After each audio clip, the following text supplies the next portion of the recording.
Welcome to Penrose Learning, where we make understanding easy. You begin by gathering essentials so nothing blocks you mid-flow. Open a private browser window to avoid saved autofill. This prevents accidental reuse of credentials. Enter your name, birth date, and a username that's professional. Choose alternatives in case one is taken. Once done, create a strong password and confirm it. This reduces account lock risks. Make sure to add a recovery phone or secondary email now, because it saves time if Google flags unusual activity later. You continue by completing the detailed fields Google requires. Accuracy here matters for account recovery and age-restricted services. When prompted, enter your phone and verify with the SMS code.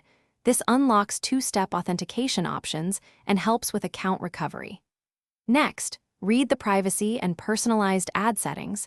Adjust them to limit data sharing if you prefer. Make deliberate choices rather than defaulting. That prevents surprises in ad targeting and keeps your account aligned with your privacy preferences.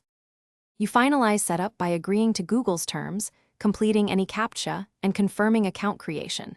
Account recovery prompts may appear next.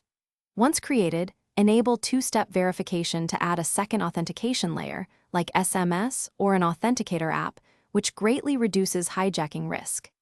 If verification fails, clear your browser cache or use a different device and try again. Intermittent SMS delays can cause errors. If you still can't verify, use the secondary email recovery path. Thanks for watching. If this was helpful, leave a like and consider subscribing. See you next time.